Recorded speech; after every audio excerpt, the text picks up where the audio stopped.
Hola chicos, en este vídeo vamos a explicar y a entender la parte número 3 de la unidad didáctica 1 para Geografía e Historia de segundo de la ESO, titulada Origen y expansión del Islam. Finalmente acabaremos hablando del arte islámico. Para explicaros este punto cuento con la visita de un invitado muy especial que nos llega desde Bagdad. Él se llama Omar y viene a ayudarnos a entender su civilización. Pero antes, arrancamos.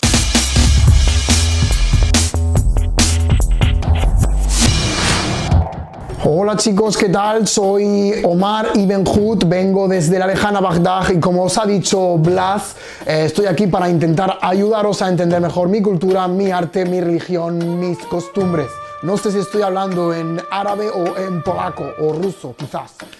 Da igual, ¿qué es lo que os voy a explicar? 1. ¿Cuáles son los orígenes de mi civilización? 2. ¿Quién fue Mahoma y qué es lo que significó para el Islam? 3. ¿Cuáles son los prefectos del Islam? 4. ¿Qué es el califato y cómo fue su expansión? 5. ¿Cómo es la economía, la cultura y la sociedad del mundo islámico? Y por último hablaremos del arte islámico. Sin más, arranquemos por el principio. ¿Cuál es el origen y la doctrina del Islam? El Islam tiene su origen en la península de Arabia. La mayor parte de esta superficie está ocupada por desiertos, salpicados de algunos pequeños oasis. Arabia era una zona habitada por tribus nómadas de origen árabe, que profesaban una religión politeísta. Las rutas comerciales que unían el mar Mediterráneo en la parte de arriba y que comunicaban con el Mar Rojo y el Océano Índico atravesaban la península de Arabia, donde las caravanas descansaban en estos oasis. Pronto estos lugares acogieron asentamientos permanentes. Uno de ellos era la Meca, ciudad que se hizo famosa por su antiguo santuario. Allí, a principios del siglo VII, un mercader árabe anunció que había recibido una revelación divina.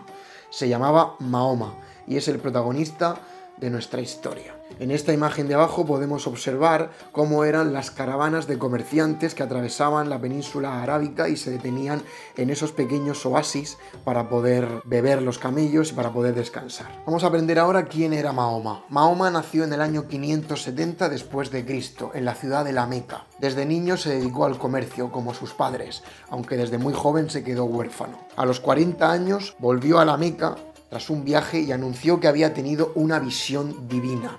El arcángel Gabriel le reveló que había sido elegido para transmitir un mensaje divino. Su oposición al politeísmo le trajo problemas con las autoridades de la Meca, por lo que Mahoma tuvo que huir a la ciudad de Medina, donde formó la primera comunidad islámica. Ese año era el año 622 después de Cristo y se considera para los musulmanes el primer año de la Hejira, que significa huida. Este evento, el año 622, marca el primer año del calendario musulmán. A diferencia de Jesús, Mahoma fue también un jefe militar y político.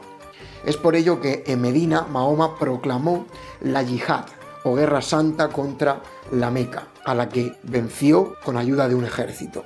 A su muerte, el Islam ya dominaba la mayor parte de la península de Arabia y estaba preparado para extenderse por el resto del mar Mediterráneo.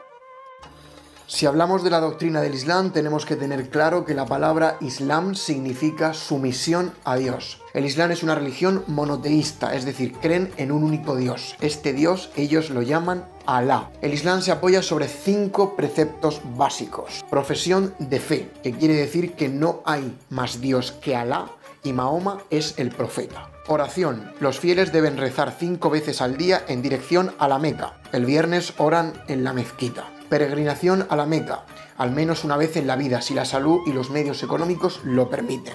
Otro de los preceptos es el ayuno en el mes de Ramadán. Durante este mes, los musulmanes tienen prohibido comer y beber desde la salida hasta la puesta del sol. Y por último, deben de dar limosna a los pobres.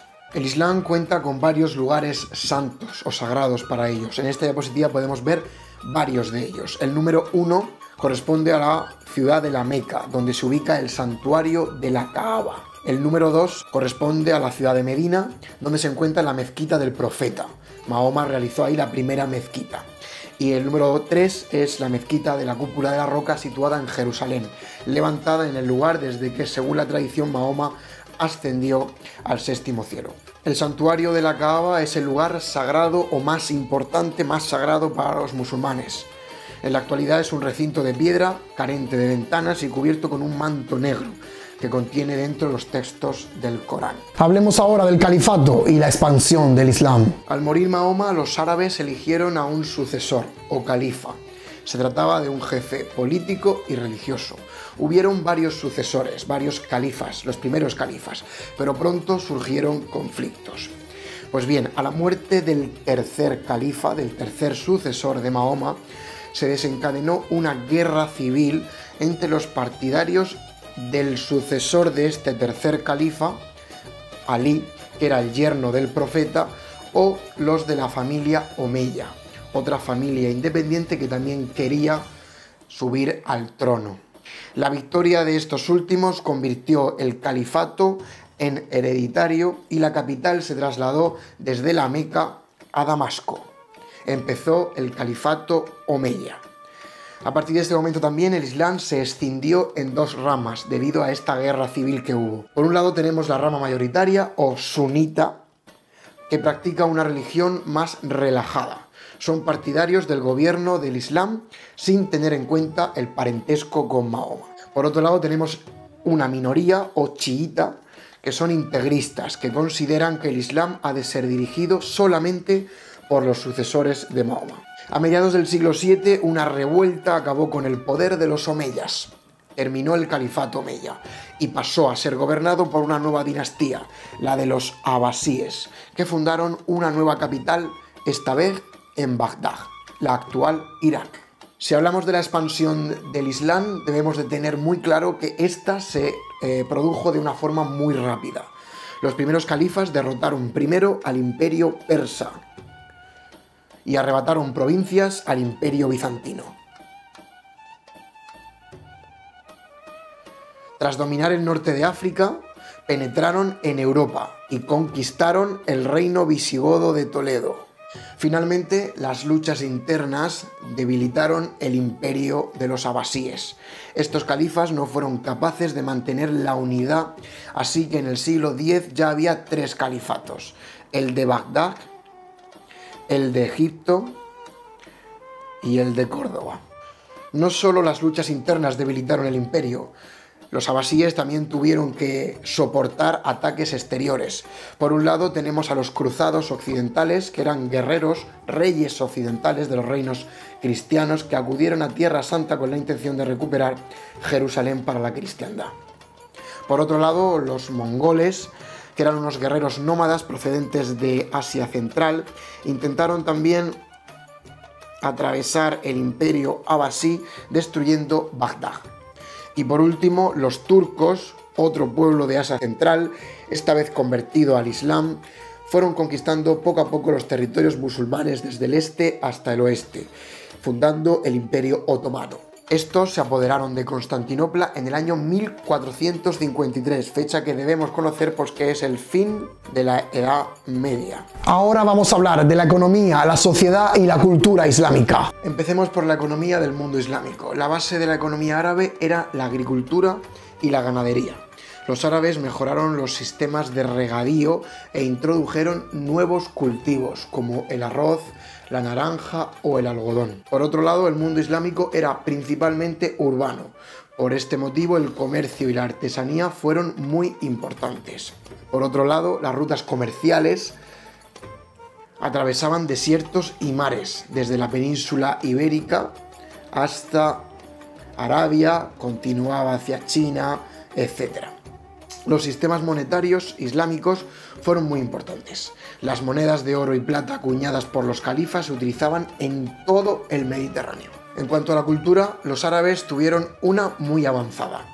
Ayudaron a preservar, por una parte, la sabiduría del mundo antiguo. Fueron además expertos matemáticos. Su gran contribución fue incluir el cero y la X en las ecuaciones.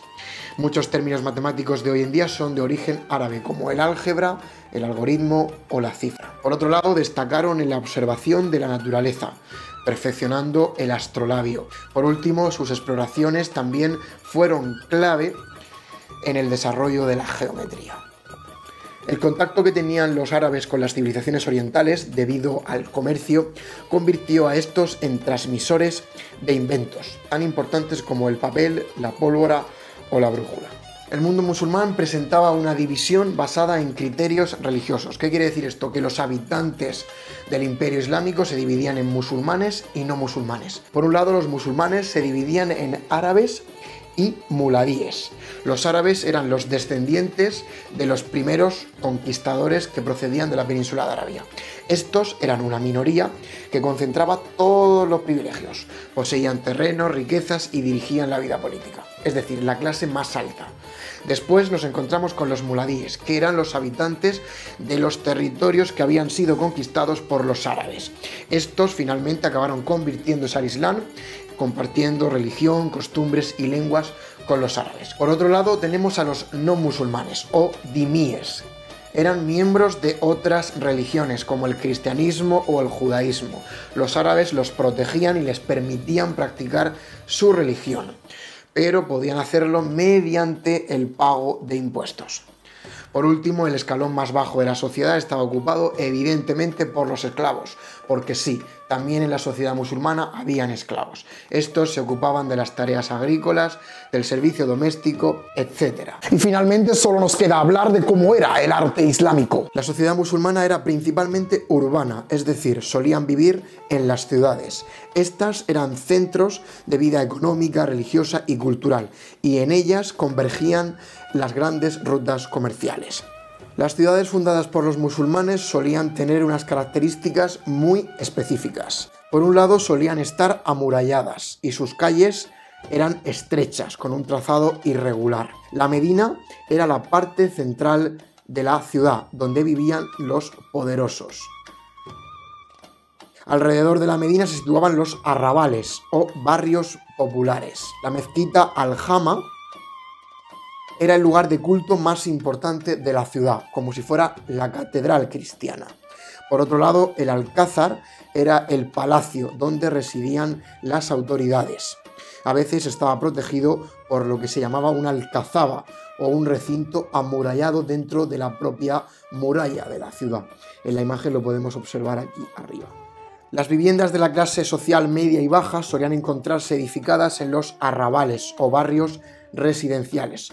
Normalmente solían estar a las afueras de las murallas principales, aunque también estaban protegidos por una muralla un poquito más pequeña. Las viviendas musulmanas solían tener una o dos plantas, como mucho, y pocas ventanas para proteger el interior del calor de las calles. Además, también no tenían muchas ventanas para protegerse de la intimidad. Los musulmanes tenían una vida íntima bastante importante y solían tener un patio interior, como la recreación que tenemos en esta imagen, donde hacían la vida social dentro de cada familia. Por otro lado, las ciudades musulmanas contaban con baños públicos. Normalmente la gente no solía tener baños para asearse dentro de sus viviendas y tenía que ir a los baños públicos para poder realizar su higiene personal. Por último, tenemos los zocos o mercados, que era donde se encontraba la actividad comercial dentro de la ciudad. Si hablamos de las características del arte islámico, tenemos que tener muy en cuenta que los árabes, anteriormente al nacimiento de Mahoma, las tribus bereberes del desierto no tenían unas nociones de arte propias, no tenían arte.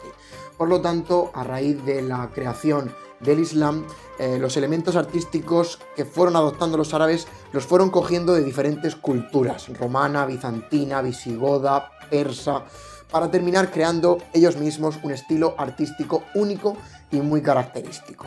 Veamos cuáles son las principales características del arte islámico. En arquitectura, los musulmanes emplearon materiales normalmente pobres, como el ladrillo y los yesos. Los elementos constructivos más importantes son la columna, el arco de herradura y la cúpula, incorporados en diferentes edificios como las mezquitas, escuelas, palacios, fortalezas, así como los edificios funerarios como el Taj Mahal, que es el que vemos en esta imagen. Por otro lado, la prohibición islámica de representar cualquier tipo de imagen o dibujo favoreció el desarrollo de ricas formas de decoración, vegetales, geométricas y caligráficas, con la caligrafía típica de los árabes. Otro elemento muy característico del arte islámico es el uso y la construcción de grandes jardines. Los musulmanes relacionaban el jardín con el paraíso divino. El agua era muy importante dentro del jardín y se desarrollaba en fuentes y acequias. También los árboles frutales, muy característicos dentro de los jardines, pretendían representar ese paraíso en la tierra. El edificio más característico del arte islámico y que hoy podemos disfrutar en muchas ciudades, o bien de herencia árabe o bien propiamente árabes o musulmanas, es la mezquita. La mezquita era el lugar de oración para los árabes. A ella tenían que acudir normalmente a rezar los viernes. En esta imagen tenemos por un lado las partes de una mezquita y en la parte derecha podéis observar una imagen de la mezquita de Córdoba en España. Casi todas las mezquitas, como hemos dicho, normalmente suelen tener estas partes. Por un lado teníamos un patio porticado con una fuente en el centro. Además contábamos también cerca del patio con un minarete o una torre donde se subía el imán para llamar a la oración a los fieles. Dentro tenemos que distinguir la sala de oraciones, que solía ser una sala dividida en columnas y en naves perpendiculares que estaban orientadas a un muro que se llamaba Qibla. Este muro estaba orientado hacia la Meca. Dentro de la Qibla teníamos una especie de altar, un nicho pequeñito donde se encontraba el Corán o donde rezaba el imán. Esto se llamaba Minrab, que era una capilla situada dentro de la Qibla. Si ahora nos vamos a la imagen de la derecha, a la mezquita de Córdoba, podemos distinguir las mismas partes que hemos comentado hasta ahora. Tenemos un patio porticado con un jardín dentro y una fuente que, aunque no la vemos en la imagen, está aquí. Aquí tenemos el alminar o minarete, que es la torre donde se llamaba la oración. Y en esta parte de acá tenemos todas las naves interiores de la mezquita que están orientadas al muro perpendicular, que es la Qibla, donde se encuentra el minrab. Como podéis ver, las partes de una mezquita es algo muy fácil de aprender. Y hasta aquí mi primera experiencia como profesor de historia. Gracias, Blas, por la oportunidad y a vosotros por escucharme. Un saludo desde Bagdad. Yo soy Omar. Adiós.